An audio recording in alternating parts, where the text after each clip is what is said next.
నమస్తే, welcome to Telugu రాజ్యం. ఈరోజు మనతో పాటు ఉన్నారు సీనియర్ అనలిస్ట్ భరద్వాజ్ గారు. వారితో మాట్లాడదాం. సార్ నమస్తే. నమస్తే సార్, ఆర్సీబీ అయితే వరుసగా రెండో ఏడాది ఐపీఎల్ కప్ ఫైనల్ గెలుచుకొని విజయం సాధించింది. ఆ తర్వాత విక్టరీ సెలబ్రేషన్స్ లో భాగంగా యువత విపరీతంగా రోడ్ల మీదకి వచ్చేసి గందరగోళం సృష్టించారు. ఇక్కడ హైదరాబాద్ లో జరిగింది, విశాఖలో జరిగింది, అన్ని చోట్ల ఒకటే తంతు. వాళ్ళు బట్టలు అర్ధనగ్నంగా డాన్స్ వేయటం, తర్వాత కార్ల మీద పబ్లిక్ ప్రాపర్టీకి భంగం కలిగించడం, చాలా అన్రూలీ బిహేవియర్, చాలా అన్సివిక్ బిహేవియర్ గురించి అయితే ప్రస్తుతం సోషల్ మీడియాలో చాలా చర్చ జరుగుతుంది. అంటే దేశం ఎటుపోతుంది, యువత ఎటుపోతున్నారు ఏంటి, దీని గురించి మీరేమంటారు? అంటే వాళ్ళు యూత్ని ఒక సెలబ్రేటివ్ మూడ్లో ఉంచటం అనేది చాలా క్లియర్గా మార్కెట్ ఎకానమీకి అవసరం. ఒక సెలబ్రేటివ్ మూడ్లో ఉంచాలి వాళ్ళు. ఆ సెలబ్రేటివ్ మూడ్లో ఉంచితే వాళ్ళు కన్జ్యూమ్ చేస్తారు సరుకుని, ఏదైనా కావచ్చు. ఓకే, వాళ్ళు విప్పి పారేసే బట్టల విలువ కూడా చాలా ఎక్కువే ఉంటుంది. అలా అదొక పిచ్చిలో ప్రపంచాన్ని ఉంచటం, పర్టికులర్గా యూత్ని ఉంచటం. మీరు వాళ్ళ ఇంట్లో పరిస్థితులు ఏమిటి, స్తోమత ఏమిటి అనేది కూడా పట్టించుకోకుండా ఫ్లైట్లో వెళ్ళి చూడాలి అంటే ఫ్లైట్ జర్నీ. ఈ మధ్యకాలంలో యూత్ చాలా వరకు ఈ బస్సుల్లో వెళ్ళటాలు ఇలాంటి వాటిని చాలా చిరాకు పడుతున్నారు. అంటే ఆ మేరకు ఆల్గారిథం అనే దానిలోకి వాళ్ళు వెళ్ళిపోయారు. ఆల్గారిథం రూల్ చేస్తోంది ఈ దేశపు యూత్ని. ఓకే, వాళ్ళు భ్రమల్లోకి వెళ్ళిపోతున్నారు. ఈ భ్రమల్లో బతుకుతున్నటువంటి యూత్కి ఏదైనా సెలబ్రేషన్ అయ్యి, ఈవెన్ మల్టీప్లెక్స్ బిజినెస్ కూడా వాళ్ళ మీదే నడుస్తోంది. అంటే అదొక సెలబ్రేటివ్ మూడ్లో వాళ్ళు వస్తారు థియేటర్కి. వాళ్ళు సినిమా చూడటం కోసం, సినిమా మీద ప్యాషన్తో రారు. ఓకే, వాళ్ళు చాలా క్లియర్గా వచ్చి అక్కడ ఒక హడావిడి చేయటము, వాళ్ళు తినే వ్యవహారంలో కూడా, అంటే తిండికి సంబంధించి కూడా ప్రస్తుతం యూత్ ఎదుర్కొంటున్న చాలా ఆరోగ్య సమస్యలు. ఓకే, చాలా అనారోగ్యం అనేది యూత్లో రావటానికి కారణం వాళ్ళు టైమ్లీ తినకపోవటము. తినే వాటిలో కూడా తినకూడని అంశాలు చాలా వెళ్ళిపోతున్నాయి వాళ్ళ బాడీలోకి. ఓకే, వెళ్ళిపోతూ రీసెంట్గా నేను ఒక డాక్టర్ని కలిశాను, ఏదో పని మీద కలిస్తే అక్కడ దాదాపు ఒక 7-8 మంది కుర్రాళ్ళు ఉన్నారు పేషెంట్లు. ఏమిటి ప్రాబ్లం వీళ్ళకి అని అడిగితే ఆవిడ చెప్పింది ఏంటంటే, వీళ్ళు టైమ్లీ తినరండి, అది అన్యూజువల్గా వెళ్తారు, నైట్ స్ట్రీట్ ఫుడ్, నైట్ ట్రిప్లు, ఇలాంటి గొడవల్లో ఉన్నారు వీళ్ళు. నైట్ లైఫ్ అనేటువంటి పేరుతో వీళ్ళు అర్ధరాత్రి పూట ఎక్కడెక్కడో తిరిగి ఎక్కడో ఏవో దొరికినవి తినేసి వచ్చేసి పడుకుంటున్నారు. దాంతో లివర్ ఎఫెక్ట్ అవుతోంది. ఆ ప్రాబ్లంతో సఫర్ అవుతున్నారు ఇప్పుడు వీళ్ళు అని చెప్పి, ఈ డైట్ కంట్రోల్ అనేది ఇప్పుడు వాళ్ళకి చెప్పినా ఎక్కుతుందో ఎక్కదో తెలియదు. వాళ్ళు జస్ట్ ఏదో ఒక మెడికల్ అసిస్టెంట్ తీసుకుని దీనిలో నుంచి బయటపడిపోయి మళ్ళీ ఆ నైట్ లైఫ్స్లోకి వెళ్ళిపోవాలి అనే పిచ్చిలో ఉన్నారు వీళ్ళు. అందుకని వీళ్ళని ఎలా మార్చాలో కూడా తెలియటం లేదు అని అందావిడ. దాదాపు అదే కండిషన్లో ప్రపంచం ఉంది. అంటే పేరెంట్స్కి పిల్లలు అర్థం కావటం లేదు, పిల్లలు అర్థం కావడం లేదు, పిల్లలు ఏం కోరుకుంటున్నారో వాళ్ళకి తెలియటం లేదు, పిల్లలు ఏం కన్జ్యూమ్ చేస్తున్నారో తెలియదు, ఏం మాట్లాడితే ఎలా రియాక్ట్ అవుతారో తెలియదు. కొడుతున్నారు ఇళ్లలో, పేరెంట్స్ని కొడుతున్న పిల్లలు చాలా పెరిగారు ఈ మధ్యకాలంలో. ఈ ఆల్గారిథం రూల్డ్ వరల్డ్లో వాళ్ళ కోరికలకి తల్లిదండ్రుల ఆదాయాలకి మధ్య చాలా వ్యత్యాసం ఉంటుంది. జూబ్లీ హిల్స్లో మనకి బంగ్లా ఎందుకు లేదు, నువ్వు సంపాదించలేకపోయావు, నీ ఇన్ఎఫిషియన్సీ అని తండ్రుల్ని కొడేస్తున్నారండి. ఒక సాధారణ జీవితం కూడా ఉంటుంది ఈ ప్రపంచంలో అని అనుకోవడం లేదు. కారణం ఏంటంటే ప్రతి పేరెంట్ వాళ్ళ స్థాయితో సంబంధం లేకుండా చదువు ఉంటే చాలు, పిల్లలు ఏదో వాళ్ళ జీవితాలు వాళ్ళు చూసుకుని వెళ్ళిపోతారు అనే భ్రమల్లో ప్రభుత్వ పాఠశాలల్లో చేర్చటం అనేది వీళ్ళ లైఫ్కి ఇబ్బందికరంగా మారుతుందేమో అనే భ్రమలో వీళ్ళకి స్తోమత ఉన్నా లేకపోయినా కానీ ఒక కార్పొరేట్ స్కూల్లో చేరుస్తున్నారు. చేర్చిన దగ్గర నుంచి రన్నింగ్ మొదలవుతుంది. పిల్లలు వాళ్ళని అక్కడ కంఫర్ట్గా ఉంచటం కోసం వీళ్ళు చాలా అప్పులు చేస్తారు. ఓకే. ఈ సందర్భంలో వాళ్ళు ఒక కొత్త వరల్డ్లోకి ఎంటర్ అవుతారు.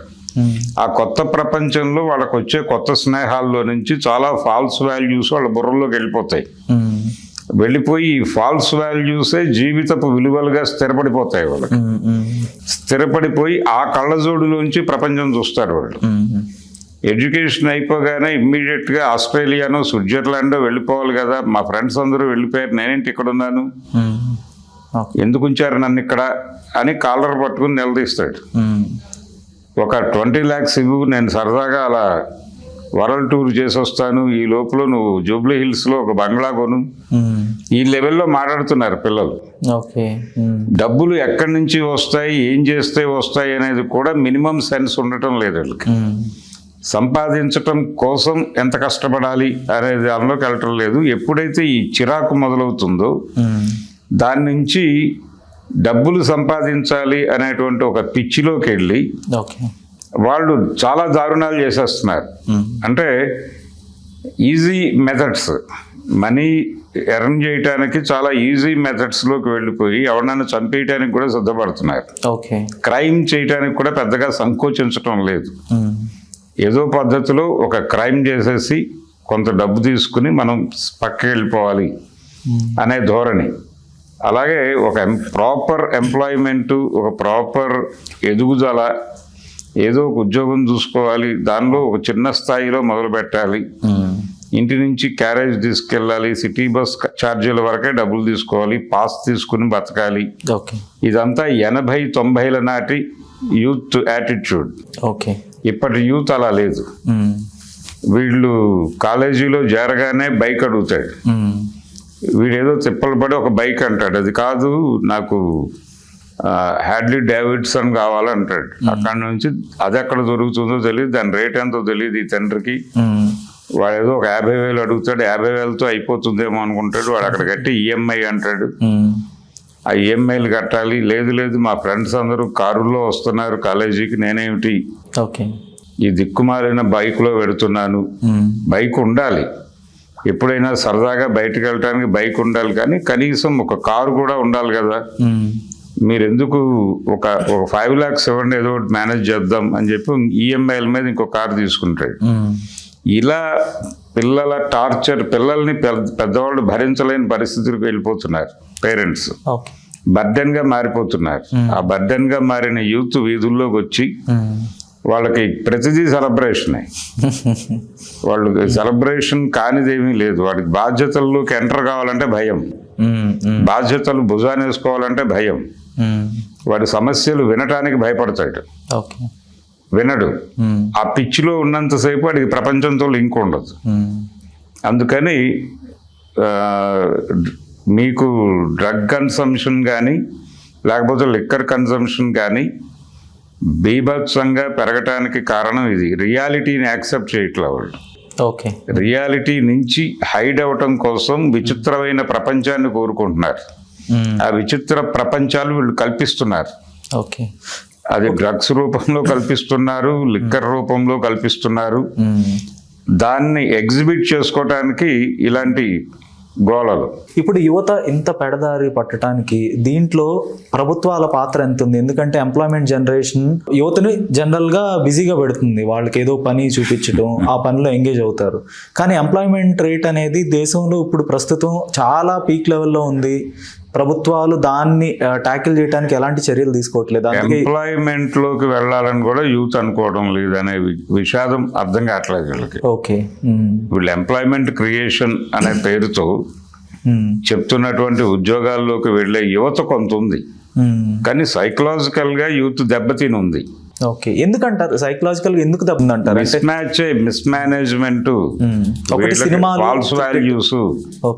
ఈ ఫాల్స్ వాల్యూస్ అన్ని మార్కెట్ ఎకానమీ ఎక్కిస్తుంది. ఆల్గారిథం రూల్ చేస్తోంది ప్రపంచాన్ని. ఆల్గారిథం మీరేం తినాలో చెప్తుంది, ఏం తాగాలో చెప్తుంది. ఎక్కడ పడుకోవాలో చెప్తుంది, ఎవరిని అభిమానించాలో చెప్తుంది. కాబట్టి మీ బతుకులు అక్కడ ఉన్నాయి. ఓకే. దాని నుంచి యూత్ని బయట వేసే ప్రోగ్రామ్ ఏదన్నా గవర్నమెంట్కి ఉందా? మార్కెట్ ఎకానమీ విషపు దాన్ని ఏమిటంటారంటే గౌరుల కింద చిక్కుబడి ఉన్నారు వీళ్ళందరూ. అది నిజం. ఓకే. మీరు చాలా పేటల్లోకి వెళ్ళి పేరెంట్స్ని అడగండి, ఎక్కడికైనా వెళ్ళండి, అంటే ఒక హై క్లాస్ మాత్రమే వాళ్ళు సఫర్ అవుతున్నారు. వాళ్ళకి పిల్లలు అందట్లా, పిల్లల ఆలోచనలు అందట్లా. నాకు చాలా బోరింగ్గా ఉంది, ఒక 2 days అలా అవుటింగ్ వెళ్దాం అనుకుంటున్నాను అంటాడు. కొడుకో కూతురో ఆ మాట అంటుంది. ఏమిటా అవుటింగు అంటే ఏదో స్వగ్రామానికి వెళ్ళటం అవుటింగ్ అనుకునేవాళ్ళు ఒక దశలో.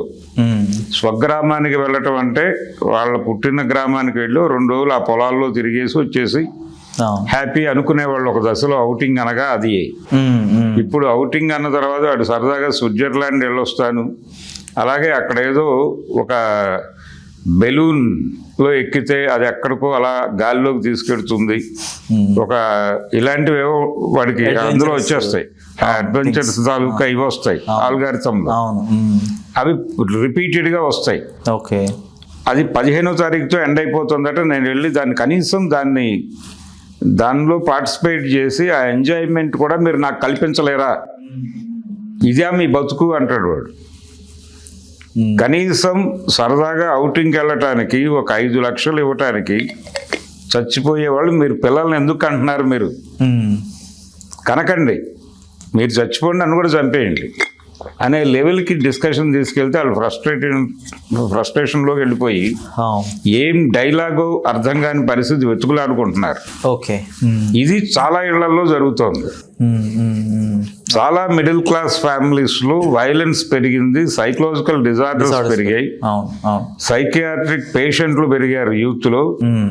వాళ్ళ ఆరోగ్యాలు బాగుండవు, అంటే ఫిజికల్గా ఆరోగ్యం బాగోదు, ఆరోగ్యం డిస్టర్బ్ అయి ఉంటుంది, వాళ్ళ లివర్లు సరిగ్గా పనిచేయవు, వాడికి రకరకాల జబ్బులు వచ్చేస్తాయి చాలా చిన్న వయసులోనే, హాస్పిటల్ ఖర్చులు, దాంతోపాటు వీడి రోజువారీ ఖర్చులు. ఆ డాక్టర్ని కూడా వీడు మామూలు వైద్యానికి వెళ్ళడు, మామూలు వైద్యం కోరుకోరు వీళ్ళు. హాస్పిటల్ అంటే వీళ్ళ అంబియన్స్ వేరు, వీడి మనసులో ఉండే అంబియన్స్. మీరు తీసుకెళ్ళి నిమ్స్లోకో తీసుకెళ్ళినా వాడు యాక్సెప్ట్ చేయడు. ఓకే. ఒక కార్పొరేట్ హాస్పిటల్లో చేరాలి, ఇది నా నేను చచ్చిపోతుంటే నన్ను కనీసం హాస్పిటల్కి తీసుకెళ్ళవా, నువ్వు యశోదాకి తీసుకెళ్ళవా, నన్ను చంపేస్తావా ఇక్కడే అంటాడు. అది సెంటిమెంట్. ఓకే. ఇమ్మీడియట్గా ఎక్కడో చోట అప్పు చేసి తీసుకెళ్ళి అక్కడ పడేస్తారు. అక్కడి నుంచి వీళ్ళకి చాలా ప్రాబ్లమ్స్ ఉన్నాయండి అని మొదలు పెట్టేసి వాళ్ళ దోపిడీ వాళ్ళు మొదలు పెట్టేస్తారు. కార్పొరేట్ స్కూళ్ళు దోచేస్తాయి పిల్లల పేరు చెప్పి, కార్పొరేట్ ఆసుపత్రులు దోచేస్తున్నాయి పిల్లల పేర్లు చెప్పి, సైకియాట్రిస్టులు దోచేస్తున్నారు పిల్లల పేర్లు చెప్పి. పిల్లలు అనే మాట వింటే చచ్చిపోతున్నారు పేరెంట్స్, ఆత్మహత్యలు చేసుకోవడానికి సిద్ధపడిపోతున్నారు పిల్లల వలన. ఓకే. పిల్లల్లో ఇలాంటి డెల్యూజన్స్, ఇలాంటి ఒక మేనిక్ బిహేవియర్ కి సోషల్ మీడియా ఎంతవరకు కారణం అంటారు? సోషల్ మీడియాని విడిగా చూడొద్దండి. సోషల్ మీడియా ఎమర్జ్ కావటం వెనకాల ప్రభుత్వాలకు ఒక ప్రోగ్రామ్ ఉంది, ఓకే, స్టేట్కి ఒక ప్రోగ్రామ్ ఉంది. వాళ్ళు వాళ్ళ వ్యాపారం చేసుకోవడం కోసం సోషల్ మీడియా పెట్టారు. ప్రజల బుర్రల మీద కంట్రోల్ కోసం సోషల్ మీడియా వచ్చింది. ఓకే. బుర్రలో ఏం ఆలోచిస్తున్నాయో వాళ్ళు తెలుసుకుంటారు. ఇది 2-way వర్క్ ఉంటుంది. ఓకే. ఈ 2-way వర్క్లో 1-way వర్క్ వీళ్ళు ఏం ఆలోచిస్తున్నారు, వీళ్ళ ఆలోచన స్థాయి ఏమిటి, వీళ్ళు దేని పట్ల అవర్షన్ కలిగి ఉన్నారు, దేని పట్ల అనురక్తి కలిగి ఉన్నారు, వీళ్ళ రుచులేంటి అభిరుచులేంటి అనేది తెలుసుకుంటారు. తెలుసుకున్న తర్వాత మీరు ఫేస్బుక్లో ఒక పెసరట్టు గురించి చాలా అడ్మైర్ అవుతూ ఒక పోస్ట్ పెడితే మీరు గూగుల్ సెర్చ్లోకి వెళ్ళి ఏది నొక్కినా పెసరట్టు వస్తుంది. అక్కడ ఆ పెసరట్టు ఎక్కడ దొరుకుతుందో చెప్తుంది, అది ఎన్ని రకాలుగా దొరుకుతుందో చెప్తుంది, అక్కడ మీరున్న చోటు నుంచి ఎంత దూరంలో ఏ రకమైన పెసరట్టు దొరుకుతుందో చెప్తుంది. అక్కడికి వెళ్ళి అది తింటావా చస్తావా అని తగులుకుంటుంది, చంపేస్తుంది మిమ్మల్ని. ఇది ప్రపంచం. Correct sir. ఇప్పుడు ఆ పెసరట్టు కోసం 100 కిలోమీటర్లు వెళ్ళడానికి కూడా రెడీగా ఉన్నారు కొంతమంది. వెళ్తారు అంటే ఈ పిచ్చి ఆ టేస్ట్ చేయాలి. ఆ టేస్ట్ అంటే అనుభూతి అనేటువంటిది ఒక భ్రమ, అది కలిగిస్తున్నారు. ఎవరు సెల్ఫ్ మేడ్గా లేరు. అంటే పొద్దున్నే లేచి బ్యాచులర్ లైఫ్ అంటే ఒకప్పుడు ఎలా ఉండేదంటే మా కాలంలో ఓకే. బ్యాచులర్ లైఫ్లో ఏదో చిన్న రూమ్ తీసుకుని ఉండేవాళ్ళు. ఆ రూమ్లో ఒక చిన్న కిరసనాయిల్ స్టవ్ పెట్టుకునేవాళ్ళు, ఏవో 2 గిన్నెలు కొనుక్కుని ఓకే, అలా ఏదో రైస్ తెచ్చుకుని వండుకునేవాళ్ళు. ఆ పక్కింటి వాళ్ళు ఏవో కూరలు ఇచ్చేవాళ్ళు, ఓకే, దాంతో గడిపేసేవాళ్ళు. వాళ్ళు ఇవ్వట్లేదు అనుకుంటే వెళ్ళిపోయి ఏదో కూర తెచ్చుకుని ఏదో 2 గుడ్లు తెచ్చి ఓకే, వండుకుని తినేసి దాన్నే క్యారేజీలో కట్టుకుని వెళ్ళేవాళ్ళు. ఈ అలవాటు ఈ జనరేషన్లో చాలా మందికి లేదు. అంటే రేర్గా కొంతమంది గత్యంతరం లేక బతుకుతున్నారు, కానీ వాళ్ళల్లో కూడా డిప్రెషన్ మొదలవుతుంది. ఆ డిప్రెషన్ అంటే వీళ్ళకి ఫాల్స్ వాల్యూస్ ఎక్కడి నుంచి వస్తున్నాయి? స్కూల్స్ నుంచి మొదలవుతుంది. వాడి ప్రీ స్కూలింగ్ నుంచి మొదలవుతుంది. ప్రీ స్కూలింగ్ అంటాడు, బిస్కెట్ అంటాడు, ప్రీ స్కూలింగ్, షాపులు, చుట్టుపక్కల ఉన్న సమాజం, పక్క వాళ్ళు కొనేటువంటి వస్తువులు, ఆట వస్తువులు. ఇప్పుడు ఆట వస్తువులు కూడా చాలా పెద్ద పెద్ద ఫ్యాన్సీ ఐటమ్స్ వచ్చేసినాయి, పిల్లలు ఆడుకునేవి వచ్చేసినాయి. అంటే రకరకాల డైవర్షన్స్ లో నడుస్తోంది. వీళ్ళు సామాజిక అంశాలు పట్టించుకోవడం మానేశారు.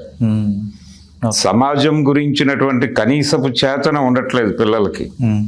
సమాజం ఏ సొసైటీలో మనం బతుకుతున్నాం, ఈ సమాజాన్ని ఎలా అర్థం చేసుకోవాలి, ఈ సమాజం తాలూకా డైనమిక్స్ ఏమిటి, మనం సర్వైవల్ లెవెల్లో ఉండటానికి మనం ఏం చేయాలి, దీన్ని ఎలా హ్యాండిల్ చేయాలి అనేది తల్లిదండ్రుల దగ్గర నుంచి పిల్లలకి ఒక గైడెన్స్ ఉండేది.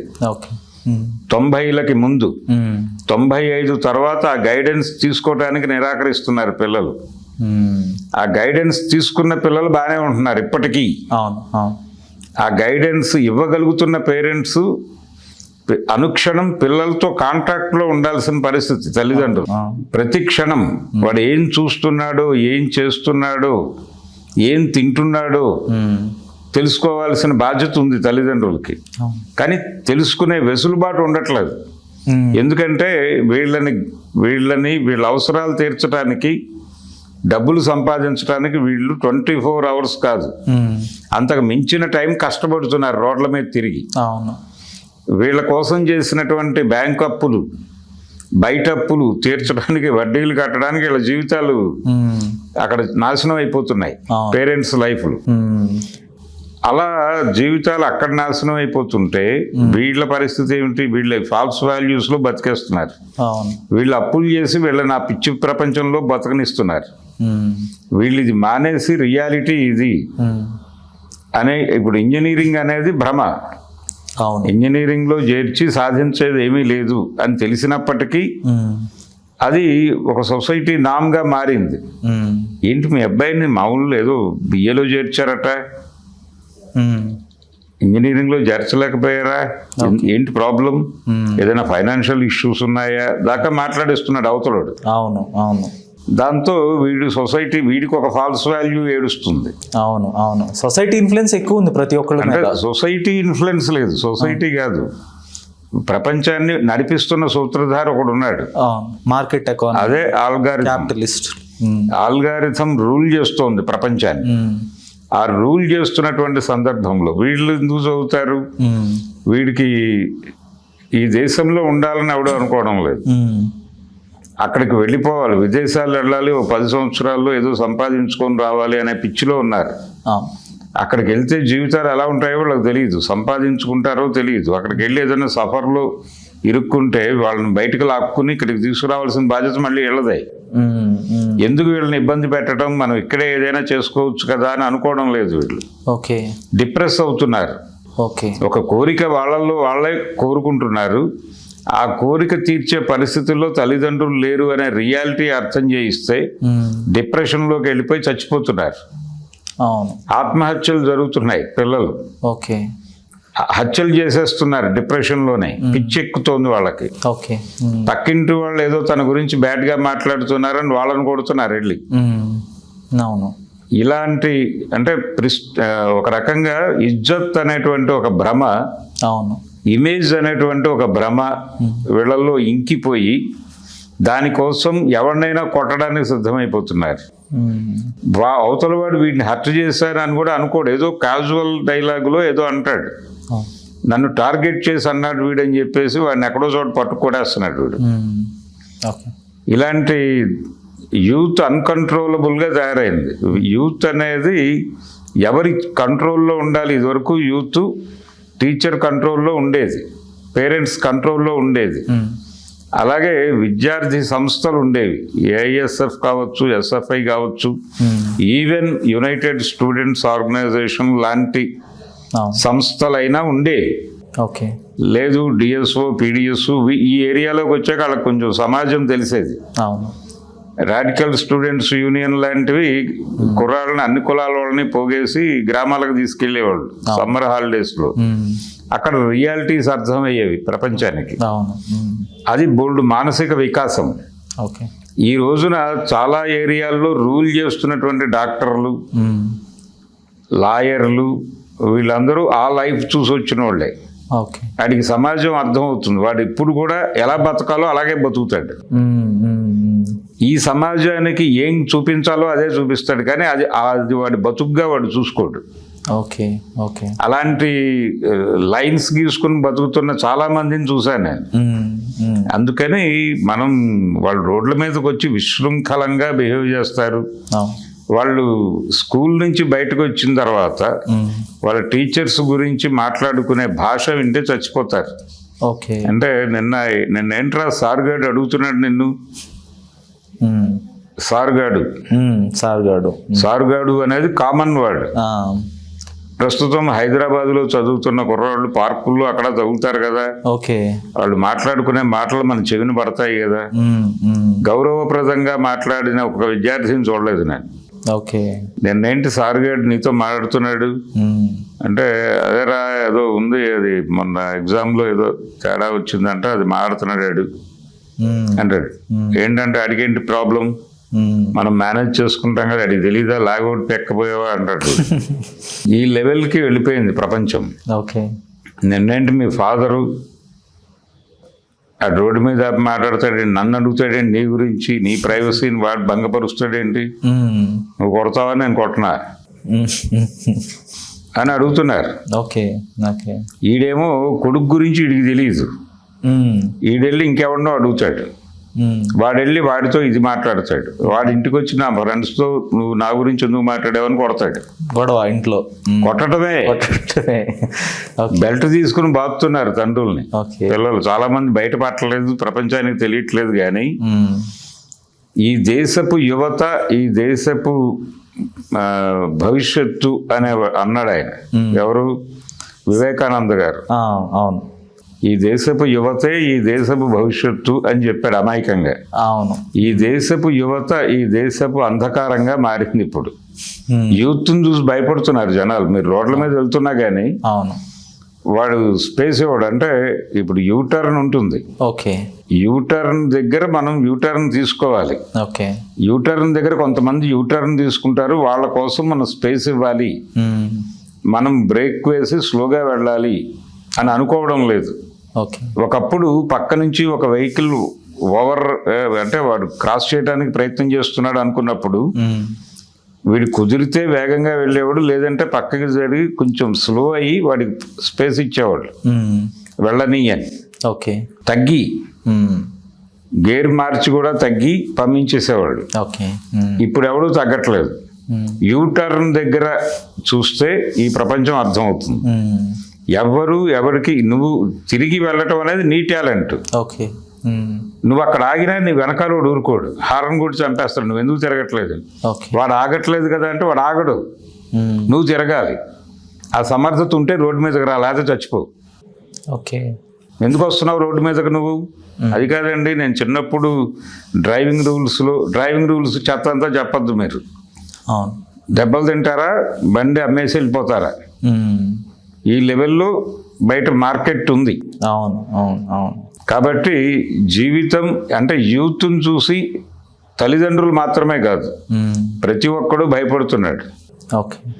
వాళ్ళు మెట్రో ట్రైన్ ఎక్కుతారు, ఎక్కేసి అందులో వృద్ధులకి కేటాయించిన సీట్లలో కూర్చుంటారు. ఎవరన్నా వచ్చి అడిగితే ఆడు అలా చూస్తాడు. చూస్తే ఆ చూపులో యువతలోడికి ఏమర్థం అవుతుందంటే వాడు ఆధార్ కార్డు అడుగుతాడేమో లేవటానికి, నీకు 60 దాటాయని నాకేమిటి, నువ్వు కాగితం చూపించు, ఎవిడెన్స్ లేకుండా నువ్వేదో నిలబడి క్లైమ్ చేసుకుని లేవమంటే లేస్తానా, నేను చంపేస్తాను ఇంకో మాట మాట్లాడితే అన్న లెవెల్లో చూస్తున్నారు వాళ్ళు. ఓకే. ఆ చూపులకి భయపడి చాలా మంది వాళ్ళని అడగట్లా, నిలబడుతున్నారు. ఎందుకు వచ్చిన గొడవ, ఓ పావు గంట నిలబడితే దిగిపోతాం కదా అని. యూత్ అనేది అన్కంట్రోలబుల్ గా తయారవటం వెనకాల స్ట్రైట్ రోల్ ఏమిటి అనే దాని మీద ఒక బహిరంగ చర్చ చేయటానికి ఎవడూ సిద్ధంగా లేడు. అవును, కానీ అది నీడ్ ఆఫ్ ది అవర్. ఖచ్చితంగా. కాబట్టి దాన్ని పట్టించుకుని రోడ్డు మీద సమావేశాలు పెట్టి మాట్లాడాలి. పొలిటీషియన్స్ కూడా వీళ్ళే అవసరం. ఎందుకు మొన్న ఒక రాజకీయ నాయకుడు కుమారుడు శృంగార లీలలు, వికృత చేష్టలు గురించి ఇప్పటికీ కథనాలు చూస్తున్నాం కదా. అవును. భగీరథుడు అనేటువంటి బండి సంజయ్ గారి కుమారుడు గురించి ఆయన ఏం చెయ్యాలో అర్థం కాని పరిస్థితి. ఆయన కూడా అన్కంట్రోలబుల్లే. అన్కంట్రోలబుల్ సిచ్యుయేషన్లో బ్లాస్ట్ అయింది అది.